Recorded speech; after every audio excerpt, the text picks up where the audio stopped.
Só relembrando, né, a fusão é um processo que a gente vai converter um sólido, né, a estrutura cristalina que está no estado de menor energia para um estado de maior energia, por isso que ela requer absorção de energia e forma um pico endotérmico.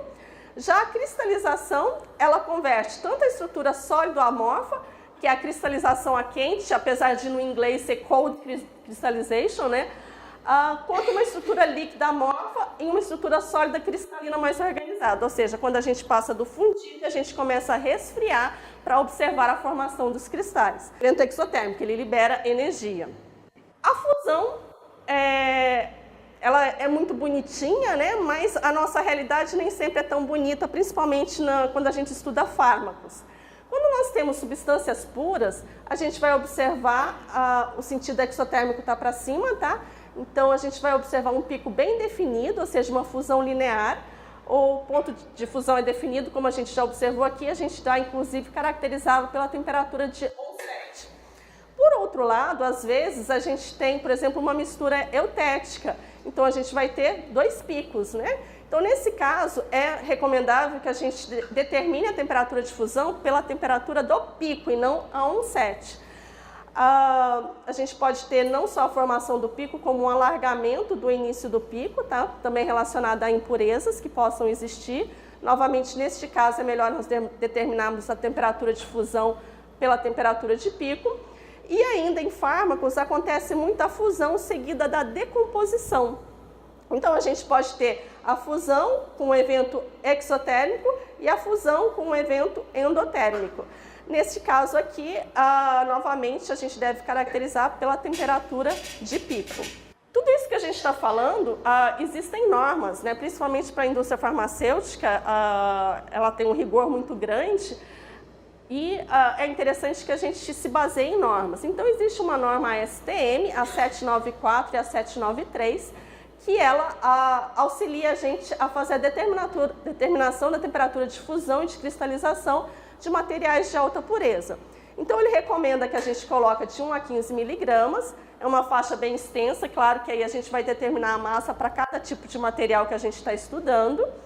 Atmosfera inerte, uma taxa de 10 graus por minuto, uma temperatura 30 graus inferior à transição que a gente quer estudar, quer determinar. Manter essa temperatura por 2 minutos, né? E depois verificar se existe alguma cristalização, fazendo um resfriamento a 10 graus por minuto. Então, a temperatura de fusão, ela é tomada no que eles chamam de TM, né, na temperatura 1,7, e a de cristalização, lembre-se que a gente está no resfriamento, então o sentido do gráfico é ao contrário, seria aqui no início, e eles chamam de TN. Isso para materiais puros cristalinos. Existe uma norma também que a gente fala que se ele tiver uma massa molar abaixo de 500 gramas por mol, a gente também deve seguir essa recomendação. Porém, a norma para polímeros é a STM D3418, que é a mais recomendável, tá? A mesma norma, ela também descreve o estudo para materiais poliméricos ou de baixa pureza. A descrição é a mesma, a única coisa que ela fala, é o que a gente vem falando o tempo inteiro, é que a temperatura de fusão deve ser tomada no pico, tanto a de fusão quanto a de cristalização. A SR Grupo, né, é o Science and Research Group.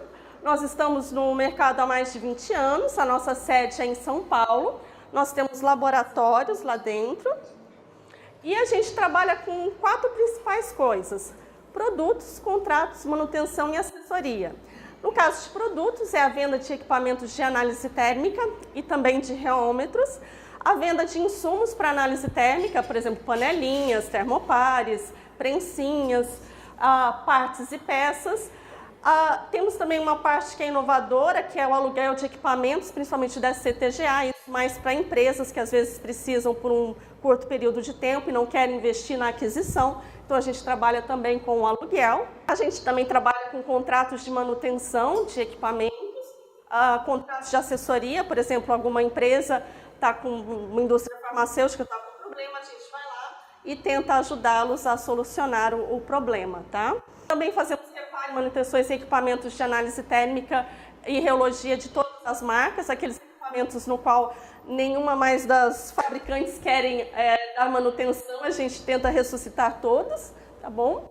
Uma manutenção também preventiva e corretiva, os testes e ensaios laboratoriais, caso vocês precisem de algum tipo de ensaio e não tenha disponível, a gente faz esse tipo de serviço, ensaios de TSC, TGA, DMA, TMA, reologia, cursos em company, e a gente pode criar um banco de dados específico para cada tipo de aplicação, seja na empresa, seja na universidade, né?